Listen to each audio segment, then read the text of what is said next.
Alright, so this is going to be another movie review about a movie called Hell Night starring Linda Blair. You know, this movie was made in 1981 when Reagan was in his first year of presidency. I'd have to say Reagan was a shitty president with the exception of 1981 and 1982. And the reason why I bring up Reagan is because this particular movie is a psychotronic movie. However, it's not listed in the psychotronic video guide for some unknown reason. Here's a copy of the psychotronic video guide, and you see it there? I bought this in the mid 90s, I think, or no, probably I bought this. This came out in the late 90s, I think, and I've had it for about, I don't know, 10 years. So the reason why I bring up the Psychotronic video guide is because the writer of this guide, Michael J. Weldon, he hates everything about Reagan and Bush, which is fine. I mean, so do I, but with the exception of those 2 years, 1981 and 1982. But he's talking from the perspective of a Democrat, Republican, false dichotomy type thing, which we see all over the United States these days. It's really not, from a political standpoint, it's really not an issue of whether you support Republicans or Democrats, because libertarians know that, as Leonard A. Reed once said, we are up from the muck of men enslaving men. So it's not a left-right paradigm, it's more of an up or down type chart, and if you ever look at a Nolan chart, you know what I'm talking about.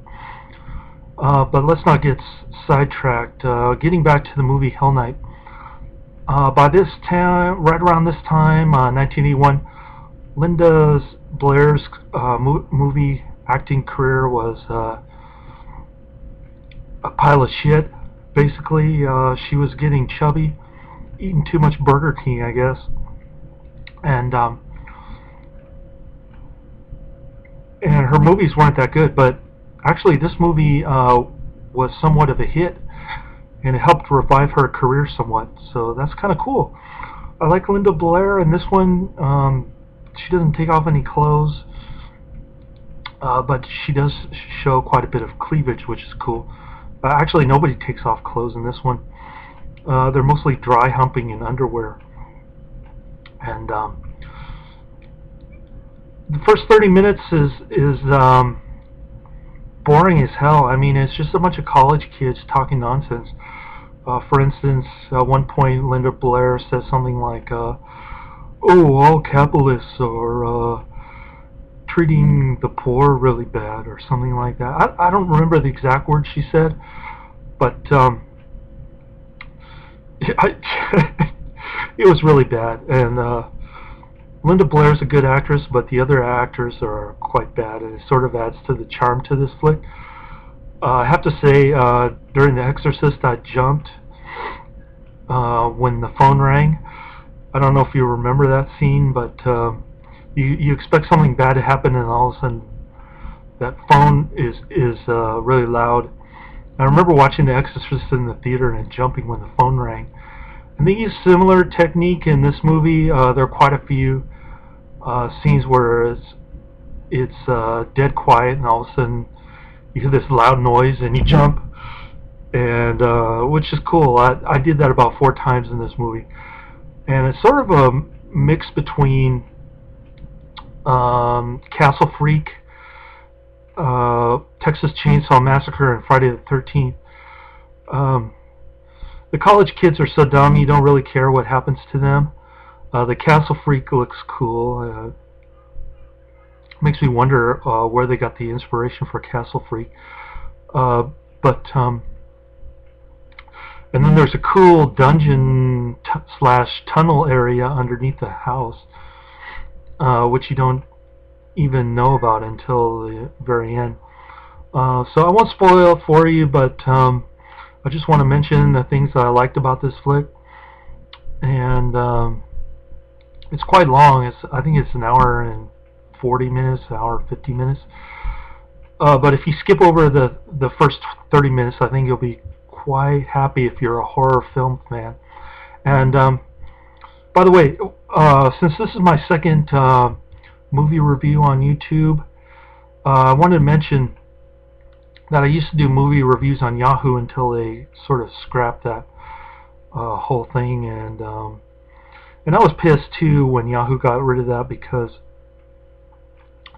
I had a whole list of cult movies that I had reviewed, and I'd even put them in somewhat alphabetical order. But Yahoo kind of did away with that whole movie review thing, and I've never been tempted to review movies on Netflix. The reviews on Netflix are kind of professional writers, looks like. I feel intimidated when I go on Netflix, and that's why I never posted a movie review, because the writing skills are way above mine on Netflix. So that's why I've been doing movie reviews on YouTube. I finally figured out how to hook up my webcam and my microphone. And last thing I want to mention, since I'm going over 6 minutes now, is my movie collection. I'll show you a few of my movie videos. First one is from my good friend in Edmonton, Alberta, Canada. Movie director Barry J. Gillis. You can see his picture here on the cover, if I can get it up. Oh, there he is. And the movie is called Things. This is a 1989 flick from Canada. The first time I heard about this movie, my ex-wife actually had a cult movie calendar with like a cartoon of Things. I don't remember which month it was, and of course when I divorced my ex-wife, she took everything, including my video collection and her calendar. So then I got to researching Things. I tried to find it on VHS, couldn't find it anywhere. I even asked my coworker, and my coworker wasn't interested in that kind of movie. So finally I looked it up online, I ordered it, and great movie. People say that it's the worst movie of all time, but actually if you look on IMDb, I think it has a 3.9 rating. So that's a good movie. Another movie from Barry J. Gillis is Wicked World. I don't know if you can see it up here. Try to get, yeah, there it goes. Wicked World. This movie is fucking awesome. I mean, it's so funny with the hot dog. Barry J. Gillis eats a hot dog and he says, that's a good hot dog, and he starts burping. And he keeps saying it over and over again. And then there's a couple other funny scenes, like when he's at the police station, he's ready to get fired. He looks hella pissed. And then there's another inexplicable scene. Barry J. Gillis keeps saying, "I don't want to be a martyr." There's just so many scenes in that movie, Wicked World, that I can't even remember all of them. But you got to see it to believe it. It's a great movie. Barry J. Gillis is a genius, and he's my hero, and I talk to him all the time on Facebook. So if you're watching this, Barry J. Gillis, you do great work, and you're my hero, man. Another movie that I want to show you, this is the last one, I promise. It's almost 10 minutes, so I better wrap this up quick. This is a movie called Space Thing. I don't know if you can see it here. This is from Something Weird Video. The Something Weird Video again claims that this is the worst movie of all time. It's produced by David F. Friedman. He also did Country Cousins. I don't know if you've seen that. But this movie is pretty bad. I mean, it's a sci-fi nudie movie, so it's kind of like Flesh Gordon, but really cheap and poorly made. For instance, they use bar stools in the spaceship. So you can check that out. I'm going to post a link to a free copy of Hell Night. I think it's available for YouTube on free. And whenever Netflix has instant streaming, I'm finding that YouTube has it available on free. So that makes me wonder why I'm even paying for Netflix streaming service. But that's another story. I'll wrap this up. It's 10 minutes and almost 11 minutes. So thanks for watching today, and have a great weekend, everybody. Later.